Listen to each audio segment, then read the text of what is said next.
नमस्कार, मैं हूं पंकज देशवाल और आप मेरे साथ देख रहे हैं न्यू इंडिया लाइव। तो चलिए शुरू करते हैं आज के मुख्य समाचार। सेक्टर 30 स्थित चाइल्ड पीजीआई अस्पताल में लाखों रुपए की बैटरी गायब होने के मामले ने अब तूल पकड़ लिया है। नोएडा दौरे पर आए डिप्टी सीएम ब्रजेश पाठक इस मामले पर सख्त दिखे। उन्होंने कहा कि यह मामला शासन तक पहुंच गया है। आगे उन्होंने कहा कि बैटरी चोरी का प्रकरण मेरे संज्ञान में भी है, उसमें जांच चल रही है। पुलिस को एफआईआर करने के निर्देश भी दिए गए हैं। पुलिस की शुरुआती जांच में यह मामला चोरी का नहीं, गबन का लग रहा है। उप मुख्यमंत्री ब्रजेश पाठक ने कहा कि इस मामले का जल्द खुलासा किया जाएगा। अगर किसी विभागीय कर्मचारी या अधिकारी की संलिप्तता पाई गई तो उसके खिलाफ कार्रवाई की जाएगी। कोई भी दोषी नहीं बचेगा। ब्रजेश पाठक ने सीएमओ सुनील शर्मा को व्यवहार सुधारने की हिदायत भी दी है। उन्होंने कहा कि नए डॉक्टर के साथ अन्य स्टाफ की भर्ती के प्रबंधन अपने स्तर पर सुधारने का प्रयास करें। अगर भविष्य में डॉक्टरों के रूखे व्यवहार की शिकायत मिली तो कार्रवाई की जाएगी। सुनिए उन्होंने क्या कुछ कहा। Post graduate institute of child में हेल्थ में हम लोगों ने बीएसएल लैब का विधिवत उद्घाटन संपन्न कराया है। सरकार के लिए बहुत ही महत्वपूर्ण अस्पताल है। हर स्थिति में इसे हम वर्ल्ड क्लास बनाने के लिए काम करेंगे। डायरेक्टर साहब से बात हुई, जो आवश्यकता ये बताएंगे उनको शासन स्तर पर हम पूरा करेंगे। लेकिन यहाँ के प्रशासन से हमने अनुरोध किया है कि हर स्थिति में इसकी गुणवत्ता और चिकित्सकों का व्यवहार आम जनता के प्रति, मरीजों के प्रति बहुत अच्छा होना चाहिए और हम सारी सुविधाएं यहाँ उपलब्ध कराएं। खबर उत्तराखंड की है, जहां प्रदेश सरकार ड्रोन को भविष्य की संभावनाओं वाले प्रमुख क्षेत्र के रूप में देख रही है। सरकार ने इस क्षेत्र में 10,000 युवाओं को रोजगार देने का लक्ष्य रखा है। इस कड़ी में प्रदेश सरकार ने ड्रोन के क्षेत्र में निवेश करने वाली कंपनियों को पहले से ही प्रशिक्षित मानव संसाधन उपलब्ध कराने के लिए ड्रोन पाठ्यक्रम के 3 माह और 6 माह के डिप्लोमा कोर्स कराने का निर्णय लिया है। इसके लिए जल्द ही विभिन्न आईटीआई और पॉलिटेक्निक को चिन्हित किया जाएगा। यहाँ युवाओं को ड्रोन निर्माण से लेकर इसे ठीक करने तक का प्रशिक्षण दिया जाएगा। उत्तराखंड के रामनगर में धनगढ़ी पुल पर बने नाले पर सवारी से भरी बस पलट गई। इससे यात्रियों में चीख पुकार मच गई। पुलिस ने जेसीबी की मदद से बस में सवार 35 लोगों को बाहर निकाला। इस प्रकार के वीडियो लगातार सामने आ रहे हैं, जहां पर लोग अपनी जान जोखिम में डालकर बरसाती नाले पार करने की कोशिश कर रहे हैं।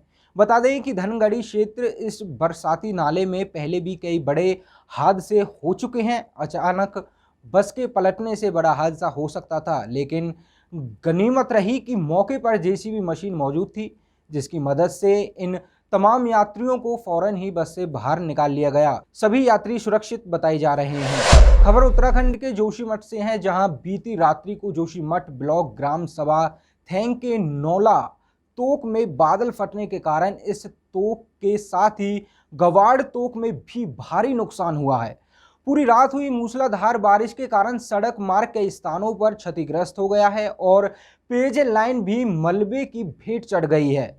बादल फटने के बाद आए मलबे से पूजा देवी का शौचालय और पुष्कर सिंह नेगी की गौशाला पूर्ण रूप से क्षतिग्रस्त होकर मलबे के साथ ही बह गई है। इनके अलावा मुकेश नेगी, कलम सिंह नेगी, मोहन नेगी, धर्म सिंह, राजेंद्र सिंह पवार, देवेंद्र सिंह पवार, प्रकाश नेगी, धन सिंह, शिव सिंह आदि ग्रामीणों की सैकड़ों नाली कृषि भूमि पूर्ण रूप से बह गई है और 10 परिवारों के आवासीय मकान खतरे की जद में आ गए हैं। उत्तराखंड में गौरीकुंड के पास 2 दिन पहले अचानक आई बाढ़ के कारण हुए भूस्खलन के बाद लापता 20 लोगों की तलाश के लिए बचाव कर्मियों ने शनिवार को भी अभियान चलाया, जिसमें अब तक 3 लोगों के शव बरामद किए जा चुके हैं। उत्तराखंड के मुख्यमंत्री पुष्कर सिंह धामी खराब मौसम के कारण शनिवार को प्रभावित क्षेत्र का दौरा नहीं कर सके और उन्होंने आपदा प्रबंधन के सचिव और गढ़वाल के आयुक्त को स्थिति का जायजा लेने के लिए भेजा।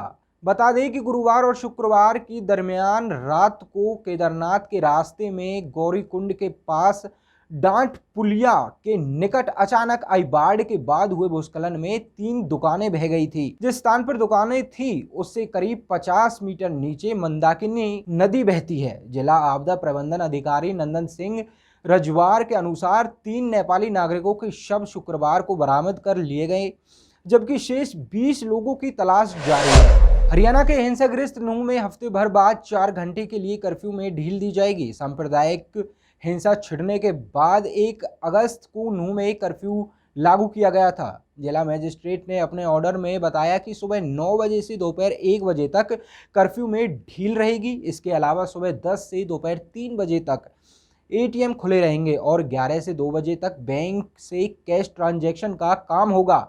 इससे पहले रविवार को जनता की आवाजाही के लिए सुबह 9 से दोपहर 12 बजे तक अस्थायी रूप से कर्फ्यू हटाया गया था।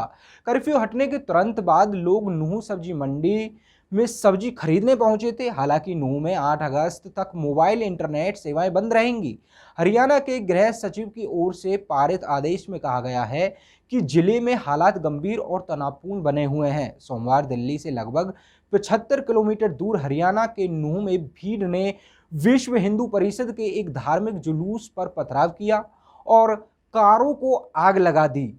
यहीं से हिंसा की शुरुआत हुई और अगले दिन निकटवर्ती गुरुग्राम के कुछ हिस्सों में आगजनी और तोड़फोड़ हुई। सांप्रदायिक दंगों में अब तक 2 होमगार्ड और 1 मौलवी समेत 6 लोगों की मौत हो चुकी है।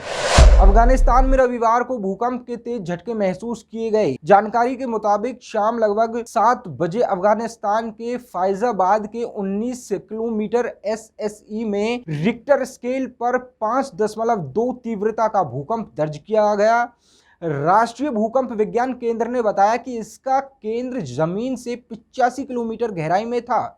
इससे पहले दिल्ली NCR में शनिवार रात करीब 9:30 बजे भूकंप के झटके महसूस किए गए थे। भूकंप के ये झटके फरीदाबाद, गुरुग्राम, जम्मू कश्मीर समेत पाकिस्तान और अफगानिस्तान के कई इलाकों में महसूस किए गए थे।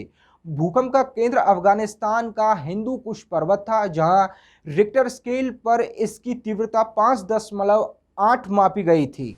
उत्तराखंड में भारी बारिश के अलर्ट के बीच हरिद्वार में गंगा का जलस्तर चेतावनी रेखा को पार कर चुका है। दोपहर 2 बजे भीमगोड़ा बैराज पर दर्ज किए गए गंगा के जलस्तर के रिकॉर्ड में गंगा 293.40 मीटर बहती हुई नजर आई, जबकि गंगा का चेतावनी रेखा निशान 293 मीटर है। इससे गंगा चेतावनी रेखा से 40 सेंटीमीटर ऊपर बह रही है। वहीं गंगा खतरे के निशान 294 मीटर के पास भी पहुंच चुकी है। जिला प्रशासन की ओर से तटीय इलाके के लोगों को गंगा का जलस्तर बढ़ने पर अलर्ट कर दिया गया है। उत्तराखंड के 5 जिलों में आज भारी बारिश होने की आशंका है।